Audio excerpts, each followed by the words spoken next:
ਵਾਹਿਗੁਰੂ ਜੀ ਕਾ ਖਾਲਸਾ ਵਾਹਿਗੁਰੂ ਜੀ ਕੀ ਫਤਿਹ। मैं ਤੁਹਾਡੀ host Farid Kaur news TV 84 ਦੇ ਨਾਲ ਵੀਅਰਸ। ਅਸੀਂ ਕੁਝ ਹਫ਼ਤੇ ਪਹਿਲਾਂ ਸਰਦਾਰ ਗੁਰਚਰਨ ਸਿੰਘ ਬੱਬਰ ਜੀ ਨਾਲ ਦਿੱਲੀ ਤੋਂ ਗੱਲਬਾਤ ਕੀਤੀ ਸੀ, ਜਿਨ੍ਹਾਂ ਨੇ ਹਰਿਦੁਆਰ ਦੇ ਵਿੱਚ ਵਾਪਰੀ ਘਟਨਾ ਦਾ ਸਾਨੂੰ ਵੇਰਵਾ ਦਿੱਤਾ ਸੀ, ਜਿਸ ਵਿੱਚ ਬਾਬਾ ਰਾਮਦੇਵ, ਉਸਦੇ ਚੇਲਿਆਂ ਅਤੇ ਰਾਮਦੇਵ ਦੇ ਛੋਟੇ ਭਰਾ ਰਾਮ ਭਰਤ ਨੇ ਮਿਲ ਕੇ ਸੋਚੀ ਸਮਝੀ ਸਾਜ਼ਿਸ਼ ਤਹਿਤ ਹਰਿਦੁਆਰ ਦੇ ਟਰੱਕ ਯੂਨੀਅਨ ਦੇ ਮੈਂਬਰਾਂ ਤੇ ਹਮਲਾ ਕੀਤਾ ਸੀ, ਜਿਸ ਵਿੱਚ ਇੱਕ ਗਰੀਬ ਸਿੱਖ ਸਰਦਾਰ ਦਲਜੀਤ ਸਿੰਘ ਜੀ ਦੀ ਮੌਤ ਹੋ ਗਈ ਸੀ। ਪੁਲਿਸ ਵੱਲੋਂ ਬਾਬਾ ਰਾਮਦੇਵ ਨੂੰ ਤਾਂ ਅਰੈਸਟ ਨਹੀਂ ਕੀਤਾ ਗਿਆ, ਪਰ ਰਾਮ ਭਰਤ ਨੂੰ ਅਰੈਸਟ ਕਰ ਲਿੱਤਾ ਗਿਆ ਸੀਗਾ, ਕਿਉਂਕਿ ਰਾਮ ਭਰਤ ਉਸ ਵੇਲੇ ਅਰੈਸਟ ਹੋਏ ਸੀ, ਪਰ ਬਾਬਾ ਰਾਮਦੇਵ ਅੰਡਰਗਰਾਉਂਡ ਹੋ ਗਏ ਸੀਗੇ। ਬਾਬਾ ਰਾਮਦੇਵ ਨੇ ਆਪਣੇ ਛੋਟੇ ਭਰਾ ਰਾਮ ਭਰਤ ਨੂੰ ਬਚਾਉਣ ਦੇ ਲਈ ਕਾਂਗਰਸ ਪਾਰਟੀ ਦੇ ਰਾਜ ਸਭਾ ਮੈਂਬਰ ਸਰਦਾਰ KTS ਤੁਲਸੀ ਨੂੰ ਆਪਣਾ ਵਕੀਲ ਚੁਣਿਆ, ਜਿਸ ਨੇ ਰਾਮ ਭਰਤ ਨੂੰ ਬਚਾਉਣ ਦੇ ਲਈ ਜ਼ੋਰਦਾਰ ਵਕਾਲਤ ਕੀਤੀ, ਪਰ ਨੈਨੀਤਾਲ ਸੁਪਰੀਮ ਕੋਰਟ ਦੇ ਜੱਜ ਨੇ ਰਾਮ ਭਰਤ ਦੀ ਜ਼ਮਾਨਤ ਖਾਰਜ ਕਰ ਦਿੱਤੀ ਹੈ। ਵਿਊਅਰਸ, ਅੱਜ ਅਸੀਂ ਇਸ ਕੇਸ ਦੇ ਹੋਰ ਵੇਰਵੇ ਸਹਿਤ ਜਾਣਕਾਰੀ ਲੈਣ ਲਈ ਫਿਰ ਤੋਂ ਸਰਦਾਰ ਗੁਰਚਰਨ ਸਿੰਘ ਬੱਬਰ ਜੀ ਨਾਲ ਗੱਲਬਾਤ ਕਰਾਂਗੇ, ਜਿਹੜੇ ਕਿ ਇਸ ਵੇਲੇ ਦਿੱਲੀ ਤੋਂ ਸਾਡੇ ਨਾਲ ਫੋਨ ਲਾਈਨ ਤੇ ਜੁੜ ਚੁੱਕੇ ਨੇ। ਜੀ ਵੀਰ ਜੀ, ਵਾਹਿਗੁਰੂ ਜੀ ਕਾ ਖਾਲਸਾ ਵਾਹਿਗੁਰੂ ਜੀ ਕੀ ਫਤਿਹ। ਵਾਹਿਗੁਰੂ ਜੀ ਕੀ ਫਤਿਹ ਜੀ। ਜੀ ਵੀਰ ਜੀ, ਜਿਸ ਤਰ੍ਹਾਂ ਅਸੀਂ ਪਿਛਲੀ ਵਾਰੀ ਗੱਲਬਾਤ ਕੀਤੀ ਸੀ, ਤੁਸੀਂ ਸਾਨੂੰ ਪੂਰਾ ਐਕਸਪਲੇਨ ਕੀਤਾ ਸੀ ਕਿ ਕਿਸ ਤਰ੍ਹਾਂ ਰਾਮ ਭਰਤ ਤੇ ਉਸਦੇ ਭਰਾ ਨੇ ਬਾਬਾ ਰਾਮਦੇਵ ਨੇ ਸੋਚੀ ਸਮਝੀ ਸਾਜ਼ਿਸ਼ ਤਹਿਤ ਇਹ ਕਤਲੇਆਮ ਕੀਤਾ ਸੀਗਾ ਇੱਕ ਸਿੱਖ ਦਾ। ਪਰ ਜਿਸ ਤਰ੍ਹਾਂ ਕੋਰਟ ਦੇ ਵਿੱਚ ਉਹਨਾਂ ਦੀ ਜ਼ਮਾਨਤ ਖਾਰਿਜ ਹੋ ਗਈ, ਐਗਜ਼ੈਕਟਲੀ ਕੋਰਟ ਦੇ ਵਿੱਚ ਕੀ ਹੋਇਆ, ਇਸ ਬਾਰੇ ਸਾਨੂੰ ਜਾਣਕਾਰੀ ਦਿਓ। ਹਾਂਜੀ, ਨੈਨੀ ਉੱਤਰਾਖੰਡ ਦੇ ਜਿਹੜੀ ਸਰਕਾਰ ਹੈ, ਇਹਨਾਂ ਦੀ ਜੁਰਿਡਿਕਸ਼ਨ ਨੈਨੀਤਾਲ ਹਾਈ ਕੋਰਟ ਦੇ ਜੱਜਾਂ ਕੋਲ ਹੈ, ਔਰ ਹਾਈ ਕੋਰਟ ਦਾ ਬੈਂਚ ਜਿਹੜਾ ਉਹ ਨੈਨੀਤਾਲ ਬੈਠਦਾ ਹੈ ਜੀ। ਨੈਨੀਤਾਲ ਦੇ ਵਿੱਚ ਹਾਈ ਕੋਰਟ ਦੇ ਵਿੱਚ ਜੱਜ ਸ਼੍ਰੀ ਸੁਧਾਂਸ਼ੂ ਧੂਲੀਆ ਦੀ ਕੋਰਟ ਦੇ ਵਿੱਚ ਇਹ ਮਾਮਲਾ ਚੱਲ ਰਿਹਾ।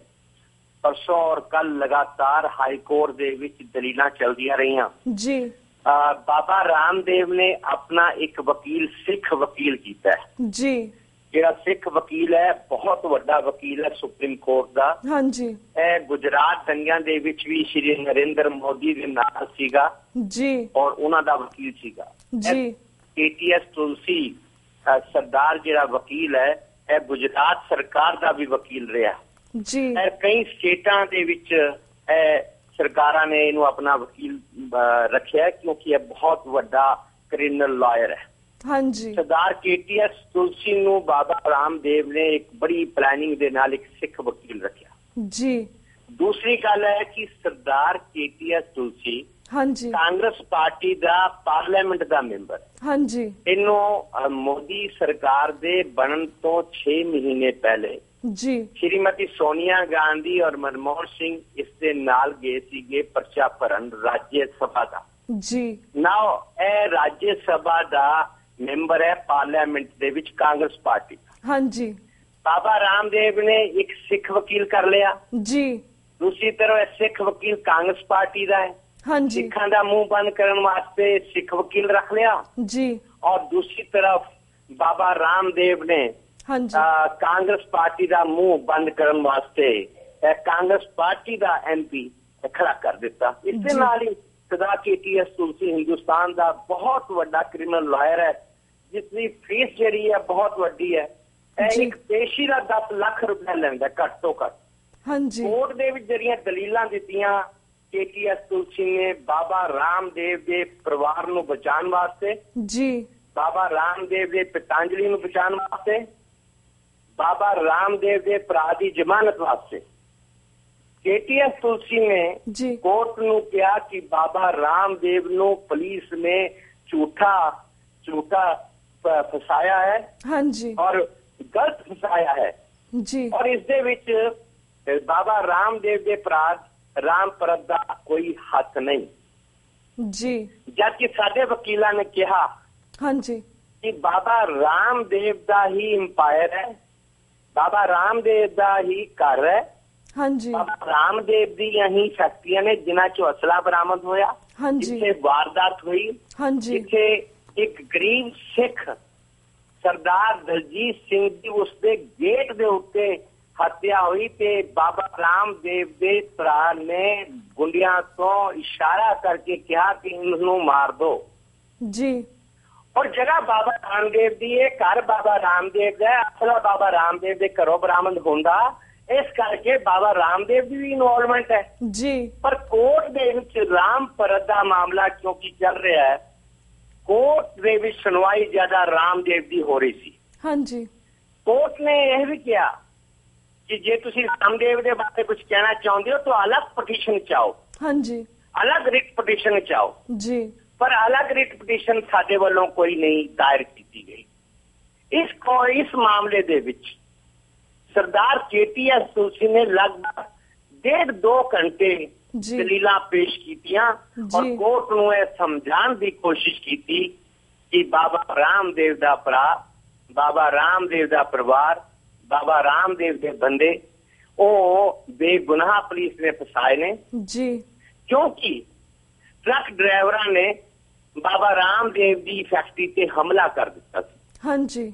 ਉਹ ਹਮਲਾ ਜਦ ਕੀਤਾ ਸੀਗਾ ਉਸ ਵਕਤ ਬਾਬਾ ਰਾਮਦੇਵ ਦੇ ਸਿਕਿਉਰਿਟੀ ਗਾਰਡਾਂ ਨੇ ਆਪਣੇ ਬਚਾਵ ਦੇ ਵਿੱਚ ਇਹ ਕੰਮ ਬਚਾਵ ਕੀਤਾ ਔਰ ਬਚਾਵ ਕਰਦੇ ਕਰਦੇ ਜੀ ਬਾਬਾ ਰਾਮਦੇਵ ਦੇ ਬੰਦਿਆਂ ਨੇ ਆਪਣਾ ਬਚਾਅ ਕੀਤਾ। ਬਚਾਅ ਕਰਦੇ ਕਰਦੇ ਸਰਦਾਰ ਦਲਜੀਤ ਸਿੰਘ ਮਾਰਿਆ ਗਿਆ। ਹਾਂਜੀ। ਇਸ ਦੇ ਵਿੱਚ ਬਾਬਾ ਰਾਮਦੇਵ ਦੇ ਬੰਦਿਆਂ ਦਾ ਕੋਈ ਕਸੂਰ ਨਹੀਂ।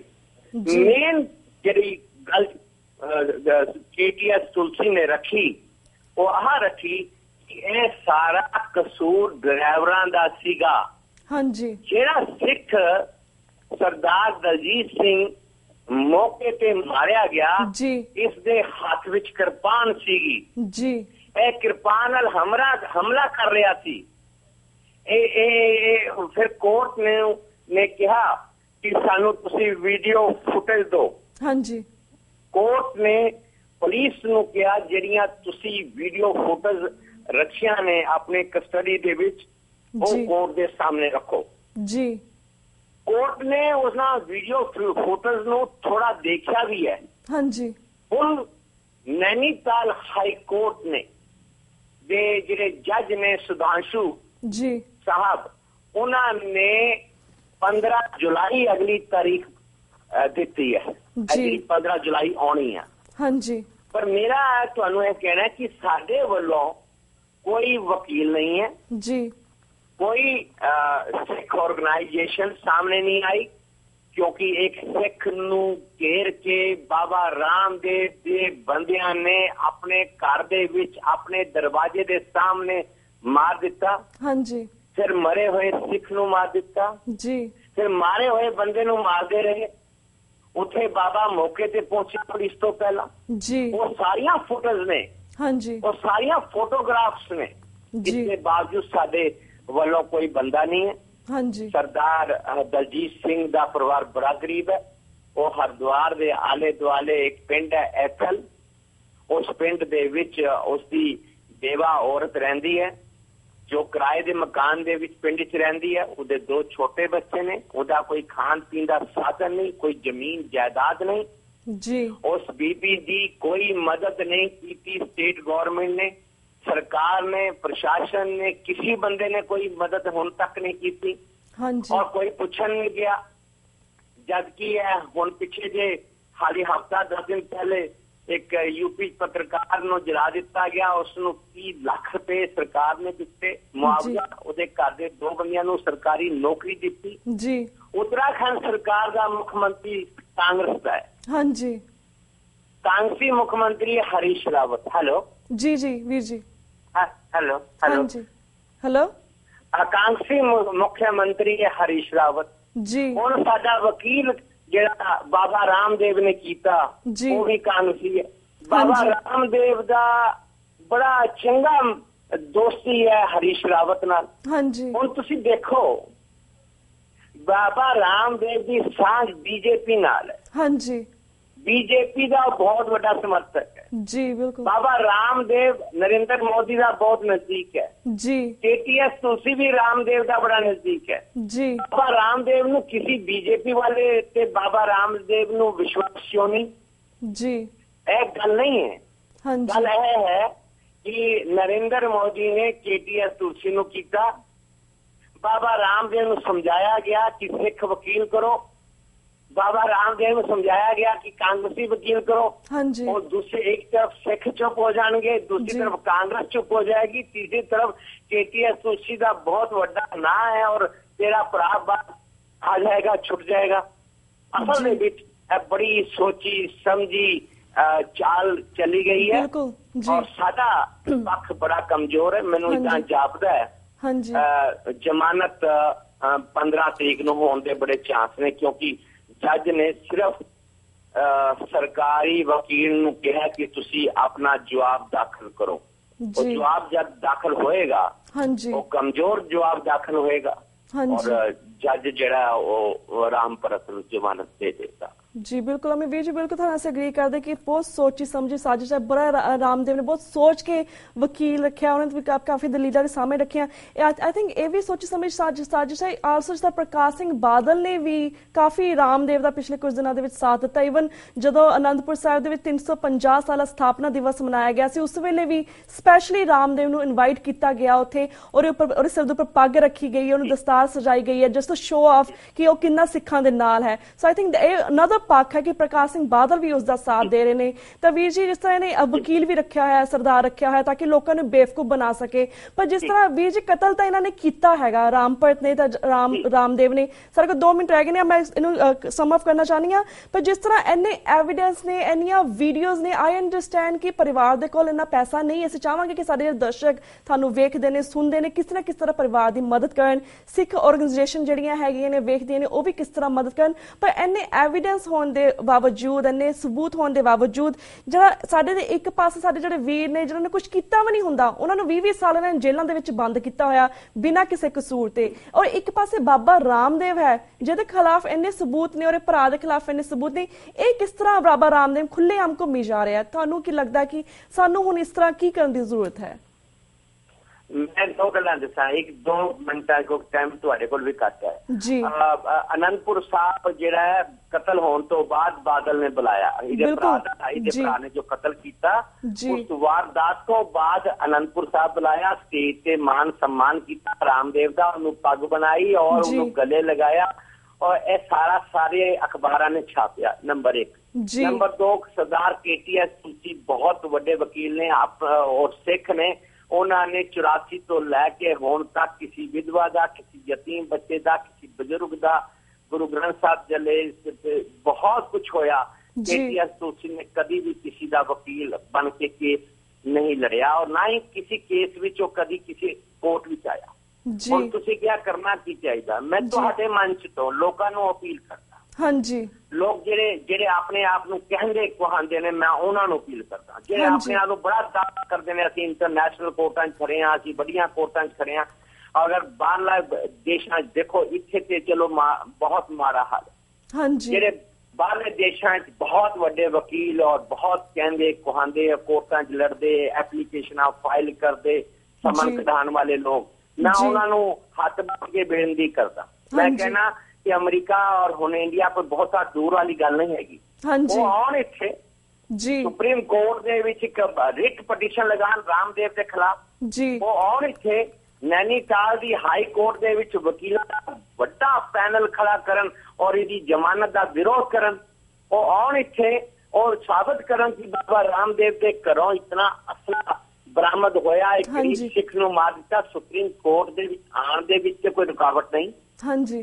और नहीं कोई नामी बंदा आ सकता कि मैं जावांगा, मेरी गवर्नमेंट अरेस्ट कर लेगी इंडियन, ते उत्थे बाहर बैठियां ऑर्गेनाइजेशन, हाँ जी, जेड़ा इन्ना वड्डा ब्रांड है बाबा रामदेव इंटरनेशनल जी लेवल का बंदा है, हाँ जी, उदी दुनिया भर दे विच उदी चर्चा होंदी है, लोग उसनूं जानदे ने, उसदे घर दे विच कतल होंदा है, उसदा भरा कतल करदा है, इह बहुत वड्डा मामला है। इस करके मैं तुहाडे मंच ते उन्हां सारे जुझारुआं नूं, वो सारे पंथक दर्दियां नूं, वो सारे लड़न वालियां नूं, वो सारे कानूनदानां नूं, वो सारे वड्डे बंदियां नूं हथ जोड़ के उन्हां दे चरणां विच बेनती करदा, थोड़ी हिम्मत दिखाओ जी।